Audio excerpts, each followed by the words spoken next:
What do you get when you mix a backlot tram, a broken elevator, and a few Batmobiles?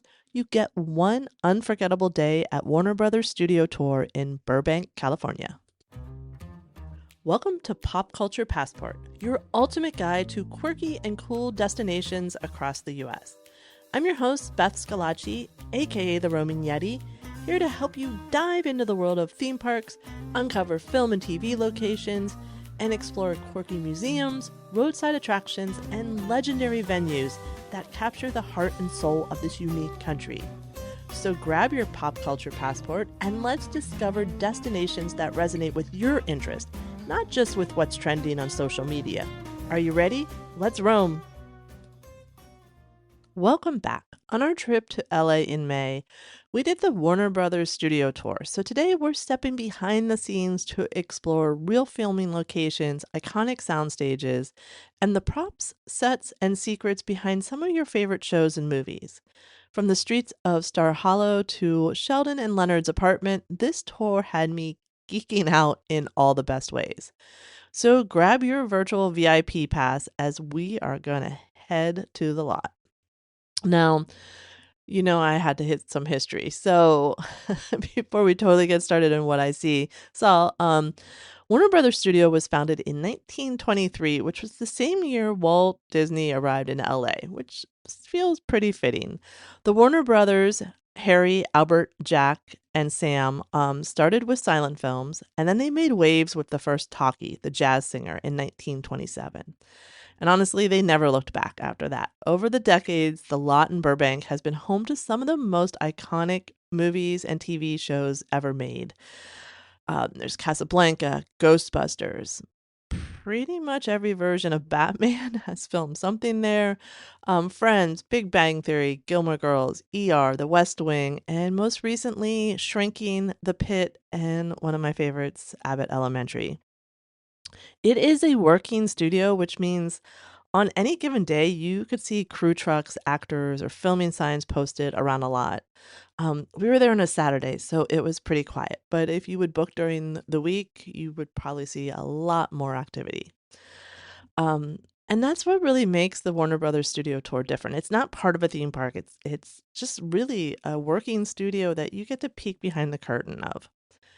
The studio started offering official tours in 1973, originally a small VIP experience, and in the decades since, it's grown into one of the most beloved studio tours in LA, especially for fans of classic television, superhero films, and as always, the behind the scenes magic. And honestly, as someone who loves to see where our favorite studio stories are made, this is my kind of tour. So we booked the standard tour in advance through the Warner Brothers website. They have different levels depending on what you want to do. We wanted to do the standard just because we had a lot of other things we wanted to do in LA, and I wanted to just have that experience to share with you. So we did it through the website. We were able to pick our day and time. And then a couple days before the tour, we got the usual like what to expect email, which was super helpful, except for one small thing that I didn't catch until then. The parking price isn't included in your ticket price. There is a price for parking in their garage. So not a huge ordeal. It just would have been nice if we could have prepaid it when we paid for everything else. Also, we paid a fair amount of money for the tickets. I don't remember right now, but so to not have parking, it was just one of those caught me off guard. So just be aware, parking is extra. So once you've parked in the garage, the welcome center lobby area is very spacious. It's air conditioned, which was very appreciated on the sunny and unreasonably hot day in LA we had. There was a Starbucks in the lobby. Took full advantage of that while we waited for our tour time. The gift shop was open, so you could start scouting early for your favorite franchise and what you might want to purchase. And they just happened to be doing a big Superman push. Merch everywhere for for the Man of Steel. And we knew we were just a couple months before the release of James Gunn's Superman, which was also partially filmed on the lot. So just a lot of extra merch, which was sort of fun to see. So when our time slot came and it was called, we were led into a theater where we watched a short welcome video, sort of a sizzle reel for Warner Brothers history of movie moments. And then we met our tour guide. Now, she was fantastic. I cannot remember her name because I am terrible with names. And it's been it's been a while. But she was so funny and knowledgeable and immediately made the experience more personal. Like one of the first things she did was ask what we were hoping to see. So she wanted to know if you're a huge Friends fan or obsessed with Gilmore Girls, like because she wanted to make every effort to point out things um, and tailor the commentary to our interest. And it just really was something I wasn't expecting, like, but it was really fun and nice to have it sort of customized in a way of what, to be sure to point things out. What was I looking for? I wanted to see anything from Abbott Elementary or the Apple Show, the studio.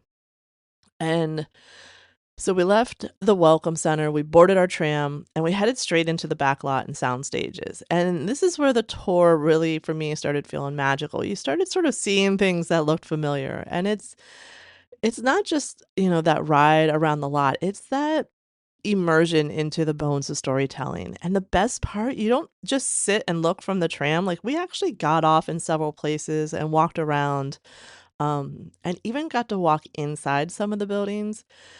And the crazy thing is every inch of Warner Brothers lot is potential set. Like a single facade might be a coffee shop in one, a hospital entrance in another, an apartment building in a third show.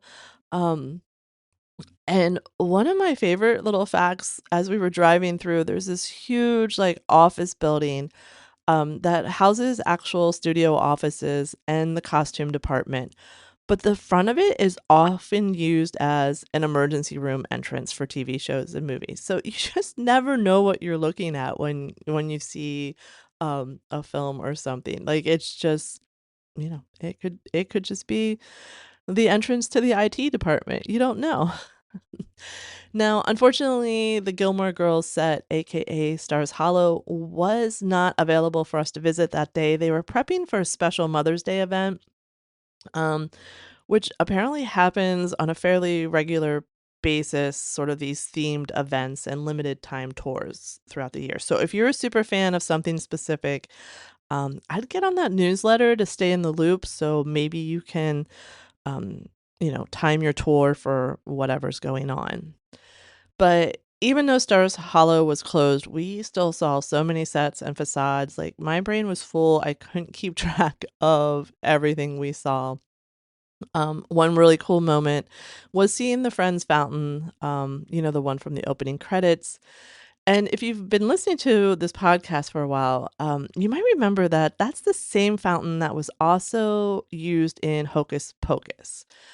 Yes, really. Go to my Hocus Pocus filming location episode from last year and you can get that full story. But it was sort of fun to see the fountain used in two different things. Some of the highlights for me, we saw the golf carts from the studio that they drive around in. And if you know the scene where someone was very upset about losing a parking spot, we came around the corner and saw a parking lot and we were like, oh, this is where that took place. So again, it like the most anything can be used as a set at the studio. We saw the food truck from Shrinking, which made me unreasonably excited. Um, we saw two different fire escapes. And this is so interesting to me. So the one fire escape was used in Newsies, the movie, and also on the cover of Prince's Purple Rain album. And then we go around the corner to another fire escape, and I'm like, gosh, that looks really familiar. Yeah, it was the fire escape that appeared in the movie version of Rent. So my little theater loving heart was very happy to see that. Plus, it was crazy how my brain sort of associated, like, I've seen it, but I couldn't place it. Yeah, that's where it was. But it's something like I was saying, there's something about seeing these places in person that instantly connects all your movie memories. Like, it's so weird how it happens. And what was really extra special was our guide, and she didn't just list the titles, like, she told stories, like, "Oh, that's where Batman ran down the alley, and over here is where they filmed that scene in whatever your favorite film show is here."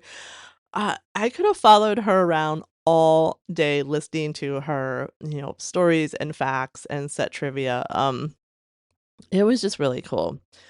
So, as we cruised deeper into the lot, we also passed several of Warner Brothers' most famous sound stages. And even just seeing the numbers sort of like was a thrill and gave me, little goosebumps. But one of the most impressive was stage 16, which our guide told us is one of the tallest sound stages in North America, and it was built in underground water tank that can hold a millions of gallons of water. Um, and it's been used for huge productions like storm scenes in The Perfect Storm and the ship interiors in The Goonies. Like, it's just crazy to think that's all in this building. Um, and then there's stage 24, which has been officially renamed the Friends stage, and it's was home to Friends, obviously, and it's also hosted Full House and Mike and Molly. So, like, just seeing these buildings that you know the names of, you know the shows, it was just really a fun pop culture moment.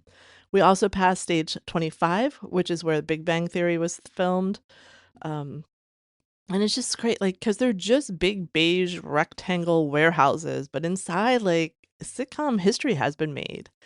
Now, we didn't get to go inside 24 or 25, but we did get to walk into a currently active stage for the show, George and Mandy's First Marriage, which is a, young Sheldon spinoff if you're not familiar. And it was just such a cool behind the scenes thing. Like, no filming was happening in that day. Again, it was on a Saturday, so it was pretty quiet. But they're the sound stages are small. Like, they're each room is not very big. And you can have the kitchen in one, and like there's a wall that then connects to the garage. Like, it's just really cool to see how it's set up, and just knowing how like the cameras and the lights and angles and everything makes it feel bigger and immersive on film. But I don't know. It was one of those moments that I geeked out on. Um and was just had a lot of fun with. Now, after the tram portion of the tour, we were dropped off at the first of two like indoor exhibit areas.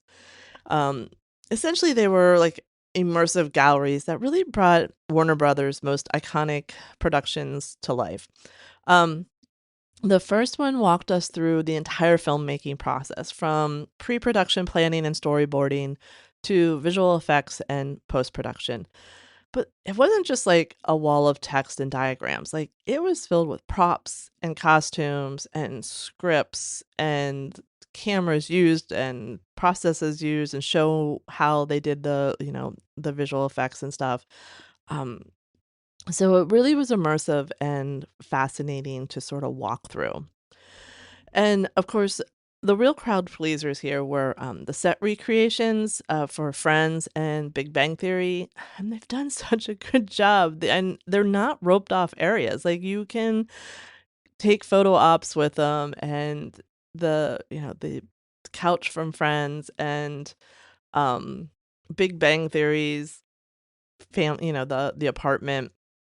It just is all there. Like, I just really like the front door, and I wanted to just knock 3 times, be like, "Sheldon? Sheldon? Sheldon?"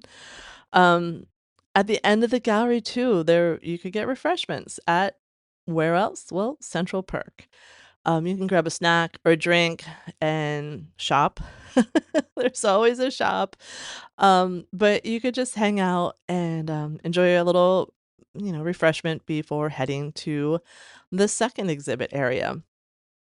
And the second exhibit area was like it's a dream for Harry Potter and DC superhero fans. Even as someone who self-identifies as a muggle, I really found the Harry Potter section genuinely moving. Um, One of the first things you see is Harry's room under the stairs, and wow, like it hit me way harder than I expected. Like something about seeing it in person, that cramped space and how it really evoked like his childhood isolation. It just really stopped me in my tracks in a way I wasn't expecting. Um, and again, there were plenty of photo ops. And of course, there was the sorting hat. Now, like I said, I'm self-identified muggle. I wasn't sure what to expect from this little moment, and then the hat placed me into Slytherin, which okay, fine. I'm gonna say it's based on random order. But I had questions. But I guess I'm not gonna argue with the magical accessory. So I laughed and accepted my green and silver fate and moved on to the superhero gallery. Um, this place, the DC Superhero Gallery, had so many costumes and props from films like Wonder Woman, Aquaman, Justice League, so many Batman, so many Superman costumes. And the details in these costumes close up was just unreal. Um, but the thing that got me was the Batmobiles. Yes, I said that plural. It's a whole fleet of them, like from Tim Burton's sleek ride to the military looking ones now. They're just lined up, like each one for you to walk by and sort of check out. It was it was really amazing to see the detail again in those. Um, just you would think they do a lot of that in visual effects, and they do add some, but like a lot of it was practical. It was really cool. And so going through all that, at the end, like I said, end up back in that gift shop in the Welcome Center to check out some of your favorite franchises.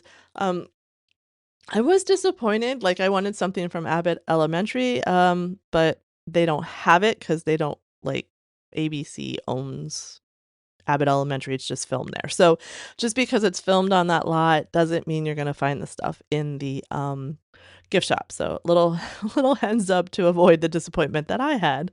But what was my favorite part of the tour? Well, it was Abbott Elementary, honestly. We got to see the school facade, the one they use for the exterior shots of Abbott Elementary, and it was so fun. It it stopped me in my tracks. It's one of my favorite shows right now. It genuinely makes me laugh out loud multiple times every episode. So, standing in front of the building where Janine and Gregory and even the rest of the crew work was a total fangirl moment. And even cooler, like you could see the wood for the raised flower beds for the school garden where the garden goofballs do their club work. And it, again, I was way too excited to see it in person. Um, and also as part of the backlot, we got to step into a bare room. It didn't have any of the set dressing or any props or anything else, but it our tour guide told us that it was actually a room that's transformed into the bar where teachers hang out after hours. So it really drove home that seeing it undecorated, like that illusion and what that room could be used for anything.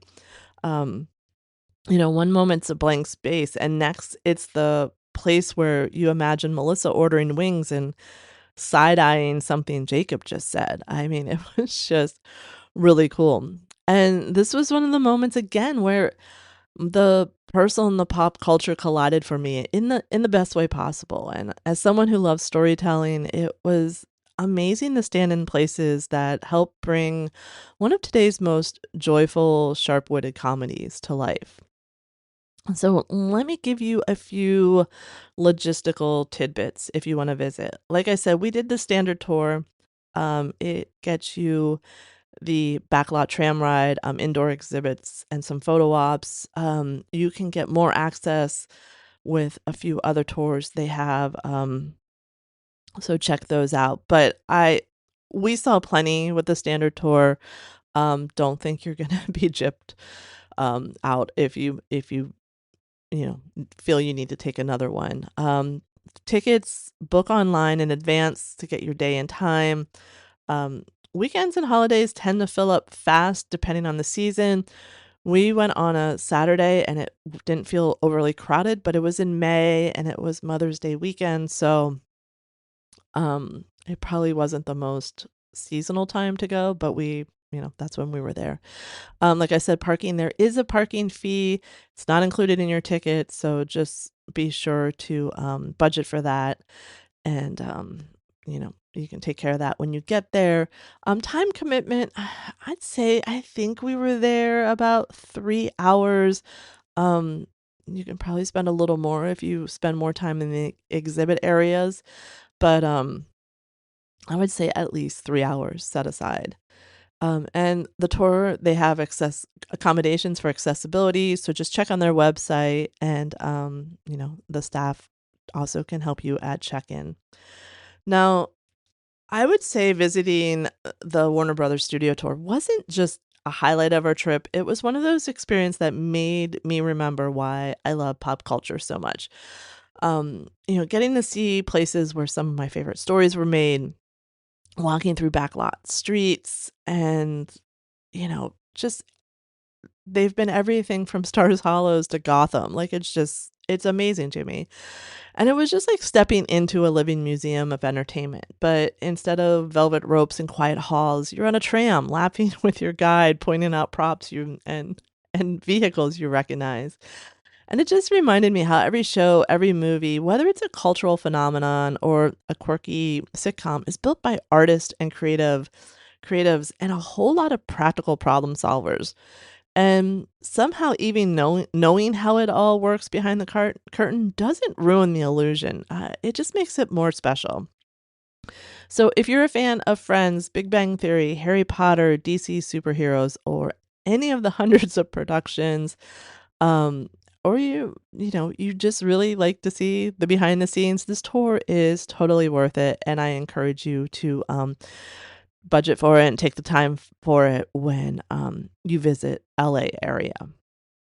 And with that, we add another stamp to our pop culture passport. I hope that this episode inspires you to get out and explore all that is quirky and cool, even in your own backyard. Follow, download, and subscribe so you don't miss future episodes. Please tell a friend and leave a rating or review. You can also follow me on Instagram or Facebook. Just search for The Roaming Yeti. Keep roaming and finding your fun.